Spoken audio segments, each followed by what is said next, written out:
नमस्कार दोस्तों, स्वागत है आपके अपने YouTube चैनल फिजिक्स स्टडी पर। दोस्तों, इस वीडियो में हम क्लास 10th के साइंस यानी विज्ञान के सिलेबस को डिस्कस करेंगे कि क्या सिलेबस रहेगा 2020-21 के सत्र के लिए।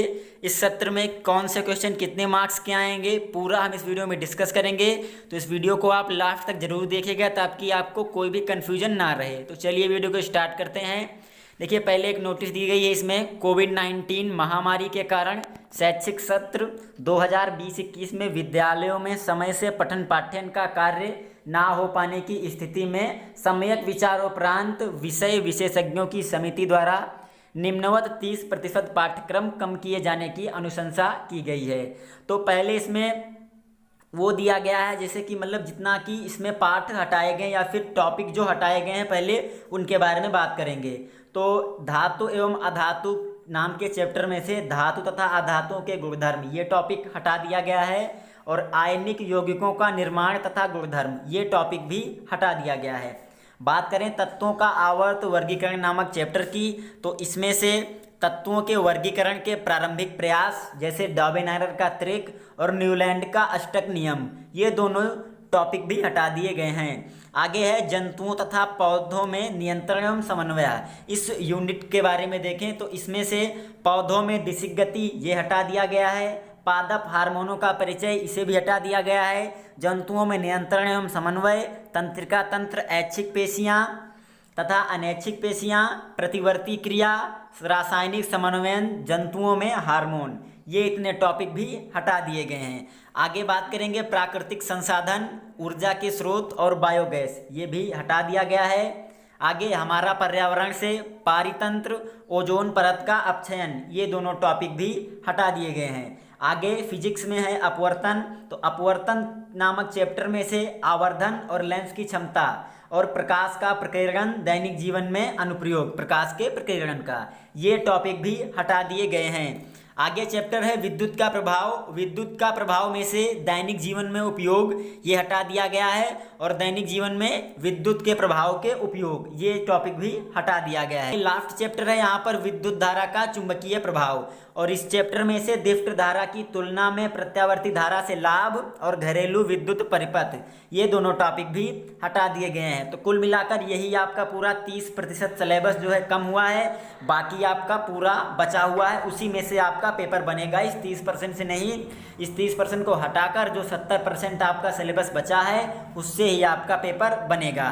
तो आगे देखिए डिटेल में डिस्कस करेंगे कि कितना बचा है। तो यहाँ पर यूनिट है पहली रासायनिक पदार्थ, प्रकृति एवं व्यवहार। इस यूनिट से आपका 20 मार्क्स का क्वेश्चन पूछा जाएगा। आगे है दूसरी यूनिट जैव जगत से 20 नंबर का आपका क्वेश्चन पूछा जाएगा। उसके बाद अपवर्तन, अपवर्तन नामक यूनिट से आपका 12 नंबर का क्वेश्चन पूछा जाएगा। फिर है विद्युत धारा का चुंबकीय प्रभाव, इसमें से 13 नंबर का आपका क्वेश्चन आएगा। आगे है प्राकृतिक संसाधन, इसमें से आपका 5 नंबर का क्वेश्चन भी पूछा जाएगा। तो कुल मिलाकर ये 17 नंबर का आपका पेपर आएगा, और 30 नंबर आपके प्रोजेक्ट कार्य के होंगे। तो कुल मिलाकर आपका 100 नंबर मिलेगा।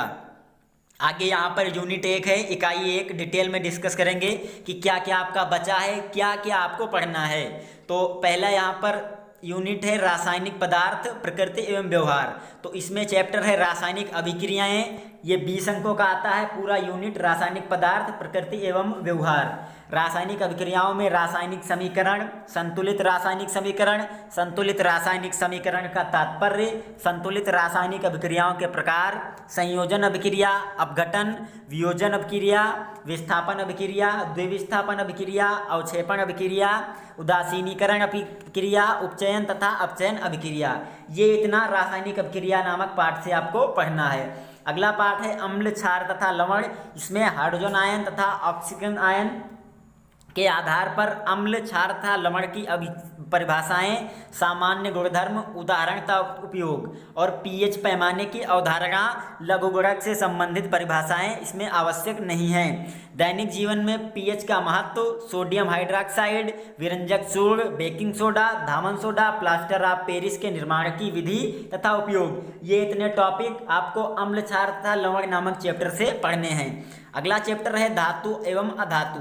तो इस चैप्टर से आपको सक्रियता श्रेणी, धातु कर्म की आधार विधियां, संक्षारण तथा उसका निवारण ये इतने टॉपिक पढ़ने हैं। अगला चैप्टर है कार्बनिक यौगिक। कार्बनिक यौगिक में कार्बनिक यौगिकों में संयोजी आबंध, कार्बन की सर्वोत्मुखी प्रकृति, समजातीय श्रेणी, प्रकार्यात्मक समूह वाले कार्बनिक यौगिकों जैसे halogen, alcohol, ketone, aldehyde, alkane, alkyne की नाम पद्धति यानी IUPAC और संतृप्त तथा असंतृप्त हाइड्रोकार्बन में अंतर।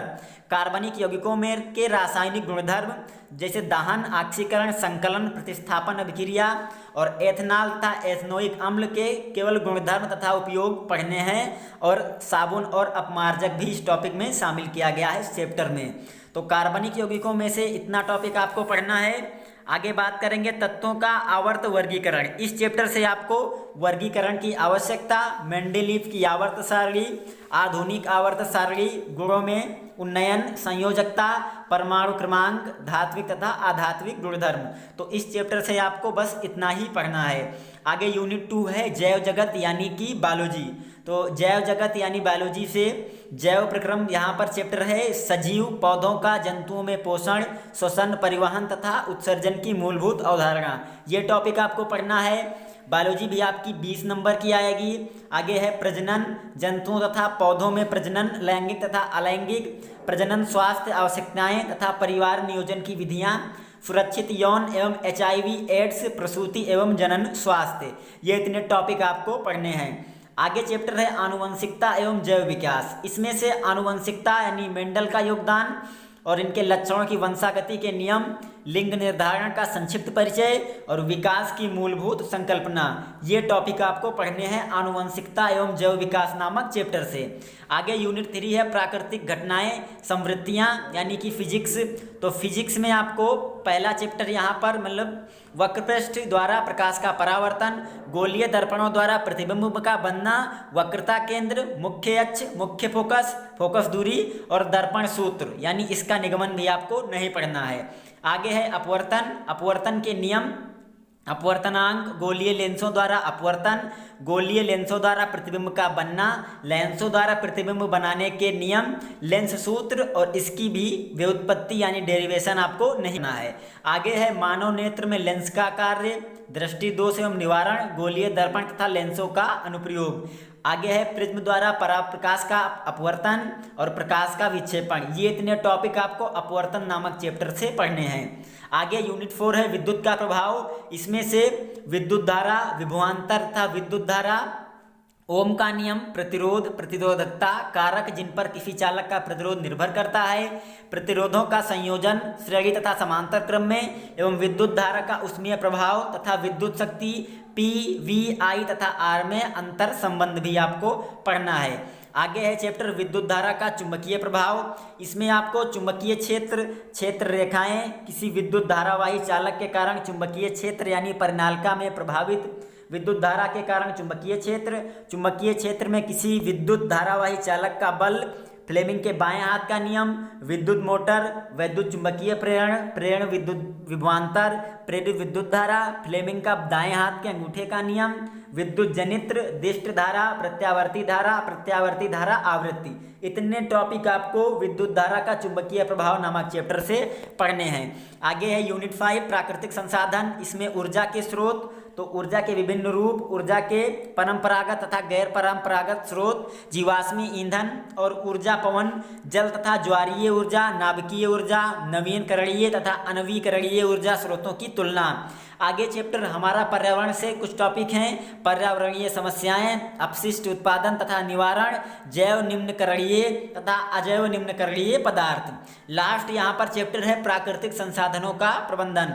तो इसमें से प्राकृतिक संसाधनों का संरक्षण तथा उचित उपयोग, वन तथा वन्य जीवन, कोयला तथा पेट्रोलियम का संरक्षण, वन प्रबंधन में लोगों की भागीदारी के उदाहरण, बांध, उपयोगिता तथा सीमाएं, जल संग्रहण, प्राकृतिक संसाधनों का संपोषण।